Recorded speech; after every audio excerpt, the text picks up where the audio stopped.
My name is Ryan Jackson, and I served in the United States Army from May of 2005 till June of 2008. I was a 25 Sierra, or satellite communications, basically a combo guy. I went to basic at Fort Jackson, then went on to Fort Gordon for AIT. After that, went to South Korea, and then came back to Fort Gordon. I'm a conscientious objector, and ultimately in the end, I went to court-martial. But just to kind of tell you a little bit about that process and what my story as to what happened is, it was kind of an evolutionary process where over the course of the first 2 years, I had gotten out of AIT, went on an overseas tour, and just it had developed while I was there in Korea, and then I had come back to Fort Gordon. And basically that evolutionary process was just me starting to read different books, watch documentaries, and it just kind of grew on me as I read one. I forget the specific first book that I read, but it just kind of progressed from there, and someone would talk about this or talk about that, and it just kind of builds on you with each new thing that you discover throughout our history and what past activists have accomplished and what their message was. It just grows on you. So I came back to Fort Gordon after Korea, and basically the unit that I went to at Fort Gordon was a headquarters unit for 35th Signal Brigade, and so we had a lot of higher ranking people. I think probably like 60 or 70% of our unit was on some type of permanent profile. It's just to try to give you a description of the unit, really. I came from Korea. I was already kind of going into this belief where I was very much against the wars.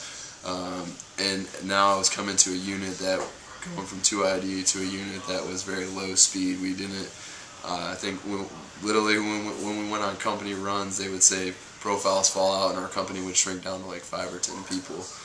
To top it all off is that they had a new commander at our unit, and the commander was Captain Kenneth T. Stallings. And I think the general consensus throughout the unit was that most people didn't really care for Captain Stallings.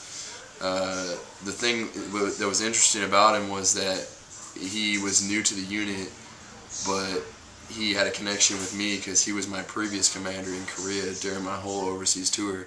So he had kind of seen a different side of me. But nonetheless, I was doing my job, doing everything I was supposed to be. I had not been in any type of trouble, no Article 15s, nothing of the sort up until this point.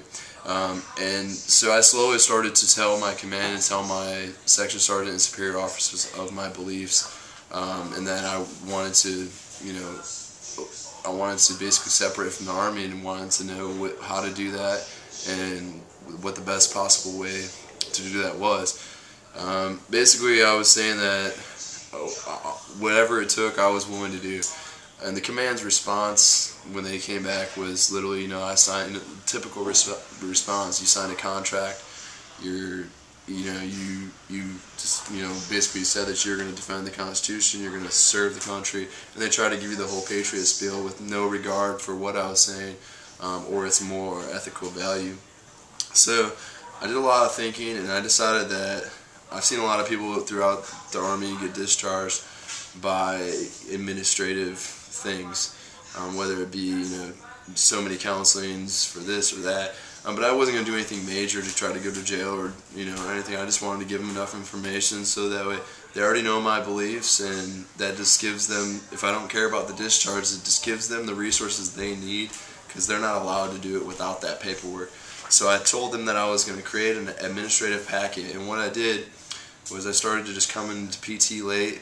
I would miss formation, I would come in late to work, and I was just building counselings, and I was intentionally doing this. The whole time I was telling my command that of why I was doing this. Later on, my first sergeant commander called me in after I had built up a few, and they wanted to know again, what's going on? You've never been in trouble. Why are you all of a sudden missing all these formations? And I reinstated my beliefs again to my first sergeant commander, and basically came back with the same response. You know, you signed a contract, this is it, you're going to be, you know, face the consequences for your actions. And so, nonetheless, I was getting constant statements left and right. I was an E4, qualified to make sergeant, but these constant statements had accrued, so I got a company grade Article 15, got knocked down to E3. I did that just like normal, you know, served out my extra duty, and I knew the process. I'd get a company grade Article 15, lower me to E3. The next step, if I kept doing what I was doing, would be a field grade, knock me to E1, and they'd also have enough at that time to just chapter me out and give me an other than honorable. I didn't care what the discharge was. So basically, these counselings, I just kept coming in, and now I had come to this point that it wasn't just misinformation. I would come to work at 1, 2 in the afternoon, stay for a couple hours, and leave. And it was pretty regular that on a daily basis I'd get 2 counseling statements, one for coming in late or showing up late, missing more information, and one for leaving early. And it was just, it became a game back and forth, and my section sergeants would just write on the back of the counseling statements, refer to command for further action. And they were instructed by the company commander to write this, and it just kept stacking up and stacking up. Other people in the unit had minor infractions and gotten Article 15s within a week's time.